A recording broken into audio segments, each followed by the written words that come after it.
Segundo bloque de Diario de la Semana, y lo que vamos a ver ahora tiene que ver con un informe sobre la imagen y la popularidad de la presidenta de la Nación, Cristina Fernández de Kirchner. El primer informe, el que lo vemos al principio, tiene que ver con una nota periodística del diario El País, el diario español, en donde plantea un esquema de un próximo presidente peronista, y que en este contexto la presidenta de la Nación perdería absolutamente poder político en la cuestión del peronismo. ¿Por qué? Dicen ellos que el peronismo solamente respeta a un líder, y esto se trasladaría en todo el territorio nacional. Por otro lado, la contracara, ¿no?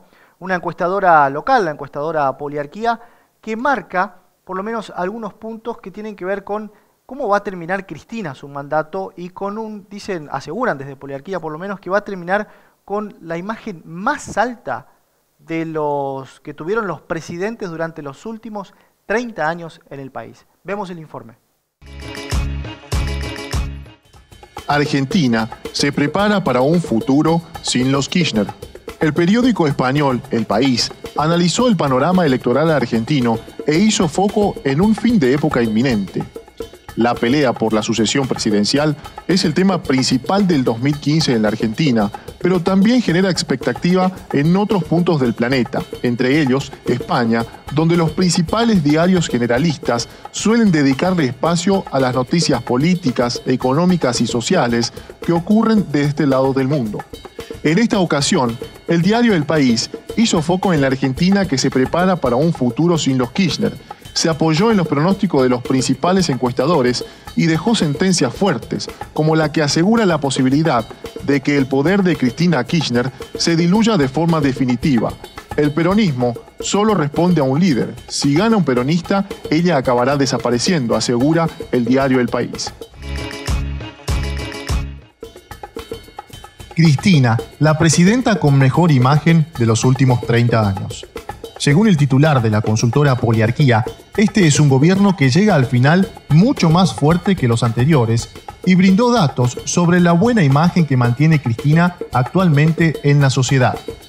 Los analistas hemos tenido que quemar muchas bibliotecas, afirmó Eduardo Fidanza ante una pregunta del periodista Marcelo Longobardi sobre datos objetivos de las encuestas realizadas por la consultora.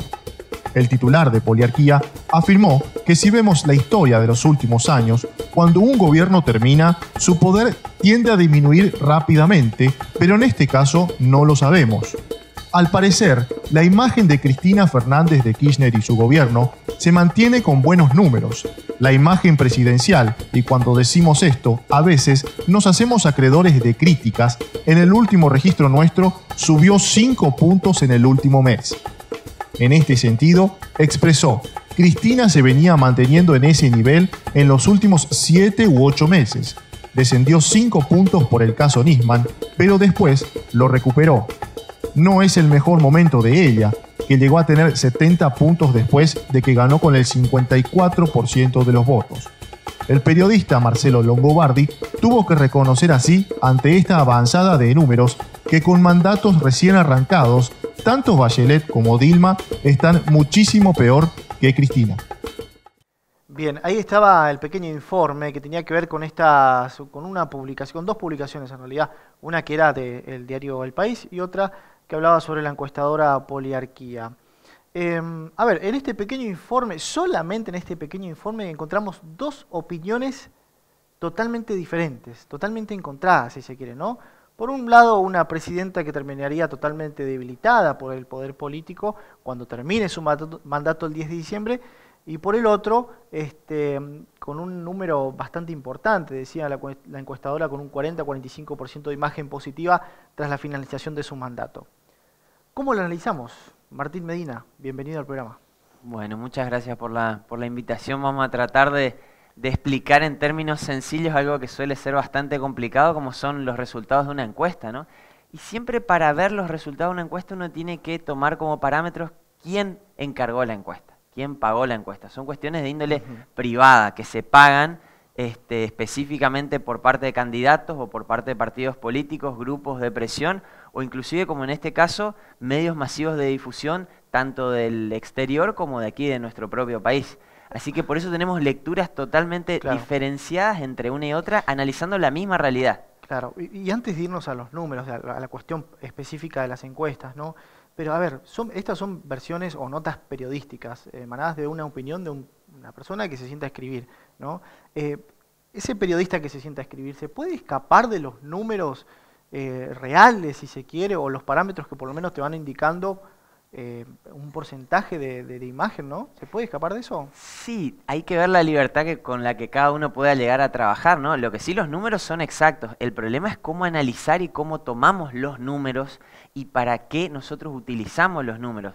Siempre, y recordemos que este es un año plenamente electoral en nuestro país, así que para las personas que por ahí no estén muy afincadas con la cuestión política, van a tener que escuchar muchísimas encuestas, totalmente. muchísimas opiniones este año. Pero aparte es el año para aprovechar y escuchar. Exacto. Es bueno. Y por ahí también de aprender un poco que lo político es un ámbito de todos, no está cerrado únicamente en los partidos políticos, como se suele decir, ¿sí? A ver. ¿Por qué? Porque es un ámbito de todos nosotros, entre todos nosotros construimos. Y si después o no votamos o no nos hacemos cargo de lo que votamos y después nos quejamos, a veces que nosotros no nos podemos quejar con muchísima y justa razón. ¿Por qué? Porque el participar en política es esto, discutir, hablar, ayudar al otro, ¿sí? Tratar de solucionar una cuestión que otro pueda tener. Por ahí la mayoría de la gente tiene una visión totalmente negativa de la política, pero esto no es así. Así que siempre uno tiene que tratar de ver, en el caso de estos periodistas o de estos analistas, qué utilizaron como parámetro para decir, una presidente, después de su segundo mandato, que no es un dato menor, ella fue reelecta, no puede ir a otra reelección más porque la Constitución se lo inhibe, se lo prohíbe, está terminando de qué forma. ¿Ha podido elegir a su sucesor o no? ¿Se lo ha impuesto la gente? ¿Fue ella libremente la que pudo decir, esta es la persona? Siempre seguimos apuntando solo a los nombres y a los apellidos y no a la institucionalidad de los partidos políticos. Una de las cuestiones que siempre se nos critica mucho a los países de América Latina y especialmente al nuestro, la Argentina, es que todavía no ha terminado de cerrar nuestra democracia, no se ha consolidado del todo. ¿Y por qué? Este es un dato importante. Sí. Los partidos políticos están lastimosamente cada vez más debilitados. ¿Por qué? Porque se vota a la figura, se vota al candidato directamente. ¿Y eso es malo?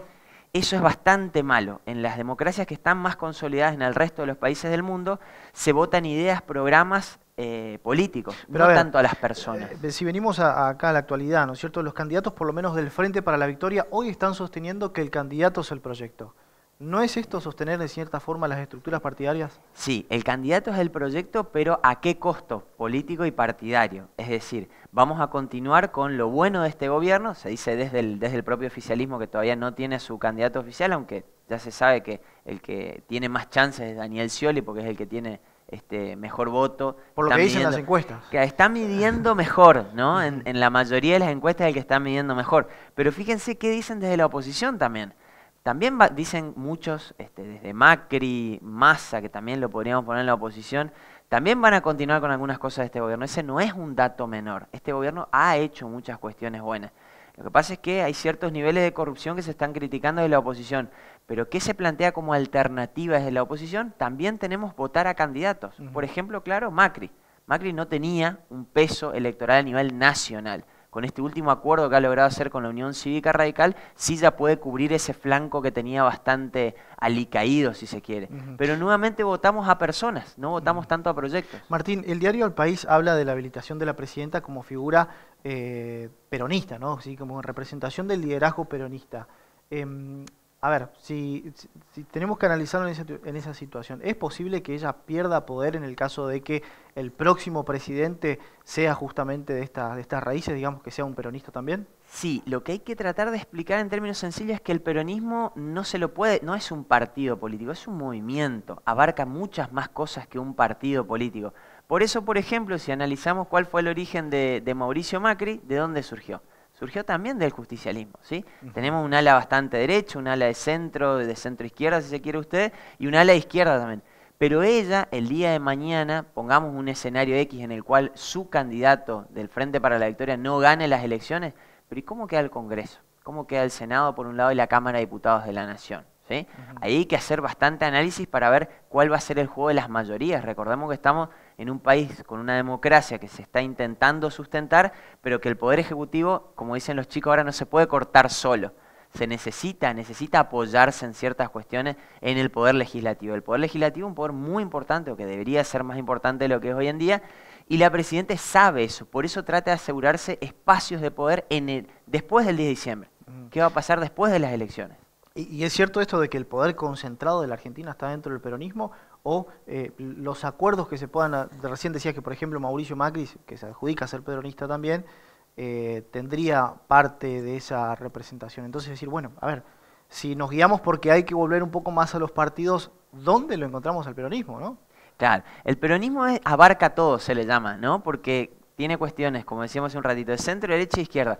Pero dentro del peronismo hay una particularidad que lo define, que es la figura del líder, o en este caso estaría la líder. ¿Qué significa esto? Que hay una persona que es la que generalmente toma las decisiones más relevantes y a la cual se la respeta mucho, y que si el proyecto o el partido tiene que jugarse las últimas fichas, como también se dice hoy en día, con esa persona se va a seguir haciendo. ¿Qué significa esto?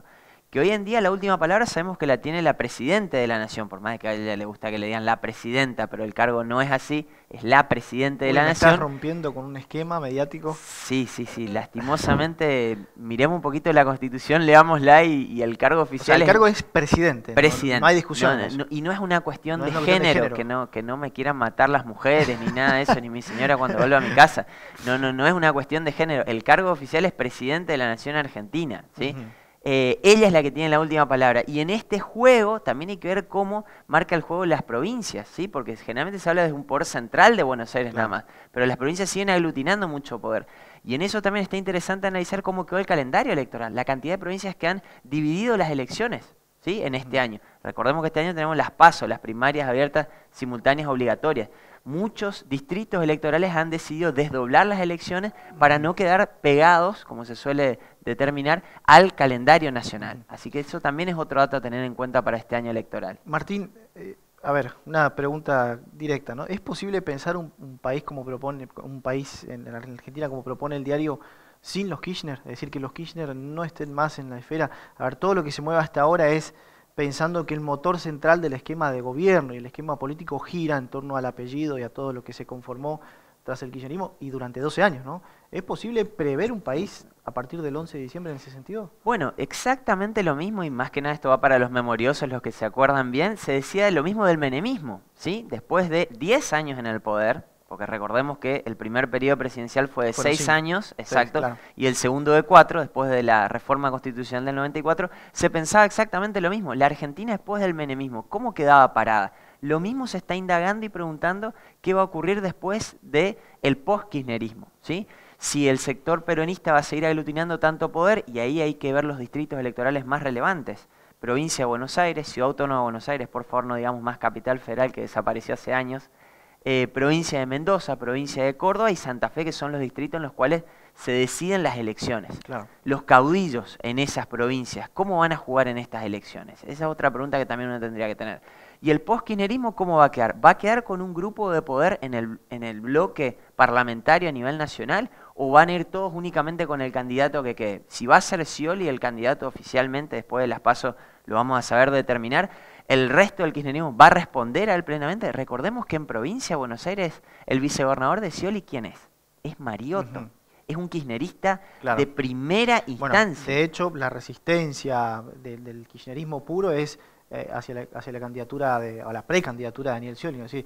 Pero últimamente habrás leído la cuestión de que hay una suerte de pacto, si se quiere, entre la presidenta y el gobernador bonaerense, decir, bueno, acomodemos los tantos, yo tengo los votos, usted tiene el porcentaje, intención de votos, bueno, y armemos el esquema nacional, ¿no? Y por lo visto, a ver, lo vimos en algunos carteles, Scioli para la victoria, es decir, un cambio de esquema total en la campaña de Scioli, ¿no? Y se bajó bastante también el nivel de agresión que había entre los dos, ¿sí? No una agresión verbal directa, pero si uno sabe leer entre líneas algunas cosas, se suele decir que había tiros por elevación entre uno y otro. Por ejemplo, ¿cuáles?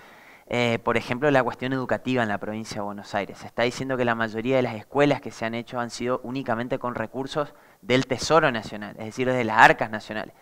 Pero eso en un distrito electoral tan grande como provincia de Buenos Aires se sabe que se comparten los recursos, ¿sí? Es decir, una parte pone la provincia, otra parte la nación y muchas veces se consigue financiamiento externo del exterior.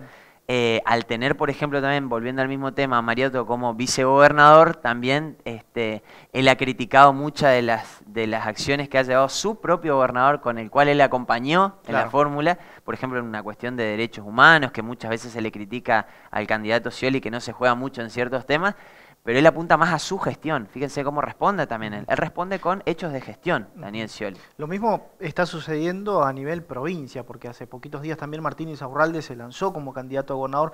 Scioli le dio el apoyo o el apoyo político que necesitaba para hacer.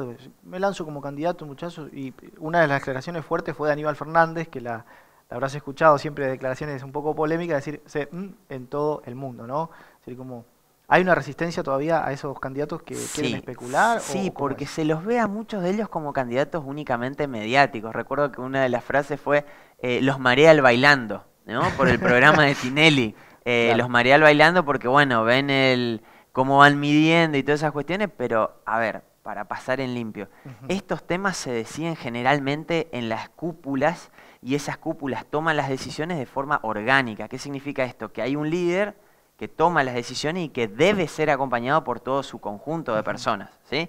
En el caso de la provincia de Buenos Aires, recordemos que un distrito como La Matanza, por ejemplo, te decide elecciones. ¿Por qué? Porque es muy, muy grande el electorado que tiene. El electorado de La Matanza es más grande que varios de los electorados de muchas provincias argentinas juntas, por ejemplo. Entonces ahí es donde se toman las grandes decisiones. Habrán visto que en los últimos partidos de fútbol, a ver los que por ahí tienen un poquito de memoria, ven las candidaturas de La Matanza, ¿sí? El intendente actual que quiere ir por la reelección, pero porque es un distrito electoral muy importante a nivel nacional, no solo de provincia de Buenos Aires. Ahora, ¿cómo traemos toda esa realidad a nuestra provincia? A ver, de los discursos del gobierno provincial, por lo menos hasta ahora, se sostiene de que se necesita a nivel nacional la continuidad con cambio, ¿no? Es decir, ideológicamente se coincide en esto. ¿Cuál es tu análisis político, digamos, sin tener que personalizar, decir, este es el candidato de la continuidad? Es decir, ¿cuál es tu análisis? Sí, acá en la provincia por ahí es más fácil el escenario de marcarlo, ¿no? Porque están más marcadas las diferencias entre uno y otro y la posibilidad de que continúe el actual gobierno es más que viable. Lo que sí los candidatos o el candidato del oficialismo ha reconocido que faltan hacer muchas cosas todavía, pero ha reconocido cosas que se están haciendo muy bien. Volvemos al ámbito, no solo el educativo, al ámbito sanitario. En la provincia de Misiones se han hecho muchas cosas. Lo que sí quedan cuestiones por resolver, como por ejemplo la delicada situación que tiene el personal de la administración pública, los sueldos en negro que se siguen cobrando, hay muchos problemas todavía. Pero acá, hablando mal y pronto, el oficialismo la tiene mucho más fácil porque la oposición está bastante más disgregada que a nivel nacional, entonces es más difícil encolumnarnos detrás de una persona. El otro día me preguntó un estudiante, yo no suelo utilizar mucho la palabra alumno porque no me gusta, porque significa el no iluminado, profesor, ¿podría llegar a pasar lo mismo que en el 2006 con el obispo Piña? No. El obispo Piña fallecido no está para aglutinar a todas las fuerzas de la oposición. Es imposible que eso vuelva a reiterarse, ya quedó en el pasado eso. Acá el oficialismo tiene un escenario bastante más tranquilo, por así decirlo, e inclusive las peleas internas dentro del oficialismo son las que por ahí hacen más ruido, ¿sí? Que la propia oposición, porque vemos cómo está la Cámara de Representantes de la provincia de Misiones y tiene una mayoría absoluta. ¿No han logrado conformarse como una fuerza opositora en la provincia? Es muy difícil, es muy difícil. Aquí creería yo, si vos me apurás, que se pregonan muchos egos en la provincia de Misiones. Acá es más personalista incluso todavía que programático o partidario. Acá las decisiones son más cara a cara, por así decirlo. Y eso lleva a que la gente crea a veces menos en los políticos porque no hay debates. Vieron que hay una dificultad tan grande de plantear un debate entre 3 o 4 candidatos, ¿pero por qué? Porque generalmente igual, yo creo que se está empujando un poquito, se está yendo a eso porque ojalá bueno que exista. Debate, ¿no? Es excelente. Alguien me puede decir, pero los debates son todos guiados, son todos pergeniados de antemano. No, pero vos ves cómo es la reacción del candidato ante una pregunta incómoda. Vos ves la reacción del candidato cuando tiene que salir a decir algo para lo cual no estaba preparado. Vos ves la reacción del candidato, como por ejemplo, recomiendo a la gente, y está en YouTube, se puede subir y ver tranquilamente, los últimos debates que hubo en Brasil previo a las últimas elecciones fueron geniales. ¿Pero por qué? Porque la propia ley electoral lo determina y lo obliga a que vayan a estar cara a cara los candidatos, que pregonen qué va a hacer cada uno, qué hizo bien uno, qué hizo bien el otro, cuál es tu mérito por haber sido candidato y qué vas a hacer el día de mañana como futuro presidente. En el informe que veíamos al principio del programa, veíamos la manifestación del diputado Hugo Escalada, ¿no?, en Buenos Aires, en los medios, y él decía que por el acuerdo que existió entre el radicalismo y el PRO, nunca se discutió de fondo decir, bueno, esta es la proyección política que queremos. Siempre, decía Hugo Escalada, siempre se dijo, a ver, ¿qué nos da el PRO y qué lugar vamos a ocupar nosotros? Es decir, no hay discusión de ideas, de proyectos, solamente de cargos, digamos, electorales. Y sí, se discute mucho los nombres, básicamente los nombres y el posicionamiento en las listas. Esa es una triste realidad que nadie lo quiere comentar, pero todos ya se saben que paredes adentro se suele utilizar mucho. El gran problema es que si vos vacías a la política de contenido y de ideología, le sacás el sustento principal, porque se queda únicamente en las personas. Pero el día de mañana las personas fallecen y el país continúa. Tiene que seguir a mediano, largo, esperemos que sea un largo plazo, ciertas cuestiones. Por eso siempre hablamos de que algunos vecinos nuestros tienen hoy en día políticas de Estado y no políticas de gobierno, cosa que los fortalece mucho. ¿Qué significa eso? Para hablar en 2 o 3 palabras nada más, que no importa que venga alguien de centro, derecha o izquierda, se van a continuar con ciertas cuestiones que se han decidido en el pasado. Se van a hacer algunas modificaciones o pequeños ajustes, pero no se va a pensar y a reiniciar todo desde cero, desde nuevo, que es donde se desgasta mucho tanto la gente como los partidos políticos. Tomo lo que hizo el anterior, lo mejoro y lo continúo. La Argentina está en un rumbo acertado, y esto te pregunto teniendo en cuenta que incluso el año pasado, con vos hacíamos un análisis de la posición que había tomado el gobierno nacional, el país, digamos, de enfrentar a fondos buitres, capitales externos, capitales que han sido o que han marcado gestiones de gobierno muy fuertemente en todo el país. ¿Estamos en un camino acertado en ese sentido? Esa es una decisión que se ha tomado, creo yo, pensándola durante mucho tiempo y pensando en cuáles van a ser las repercusiones, no solo externas, sino internas en el país, ¿sí? Porque esta es una pelea ante los holdouts o fondos buitres que va a tener mucho tiempo. Lo bueno es que esto ha desentrañado que otros países también se empiecen a animar a hacer esto. Hay un mini efecto dominó en esto. Varios países del tercer mundo han empezado a levantar la voz y a apoyar a la posición argentina. Lo que sí, esto no puede dejar de ser canalizado a través de los medios judiciales. Nos podemos hablar desde los medios masivos de comunicación, declaracionismo, todo lo que generalmente se dice. Pero esto no debe salir de los cánones judiciales porque ya está judicializado. Lo que por ahí se suele preguntar es por qué se judicializan por qué se decide en los Estados Unidos y no acá. Es una cuestión bastante técnica que llevaría bastante tiempo explicarla, pero esto no debe salir de eso. Y esto habla de una posición de soberanía. ¿Qué significa? Yo cuento con recursos, suelen ser recursos limitados, pero yo quiero disponer cómo utilizo esos recursos y no influenciado desde el exterior o internamente por los holdings o grupos grandes de empresas para determinar ese tipo de cuestiones. Yo como Estado soberano argentino decido cómo pagarle a los jubilados, por ejemplo, que es otra de las discusiones que extrañamente desde la oposición no se la plantea como tema de debate, ¿no? Claro. ¿Cómo es la situación de los jubilados a nivel nacional y a nivel provincial que son gente que ha aportado durante mucho tiempo y que no es que está recibiendo nada de regalo, ha trabajado y ha aportado para eso? Ese podría ser un buen tema de debate, por ejemplo, para plantearlo entre los candidatos, ya sea a nivel nacional o provincial. Esperemos que se puedan dar la oportunidad de debatir y de que haya un debate serio, ¿no? Con proyecciones, ¿no?, de gobierno. Martín, te agradezco tu tiempo. Bueno, muy amable. Gracias a vos y a toda la gente que nos está siguiendo. Gracias, Martín. Nos vamos a un corte. En el próximo bloque tenemos un poquito más de diario de la semana. Ya venimos.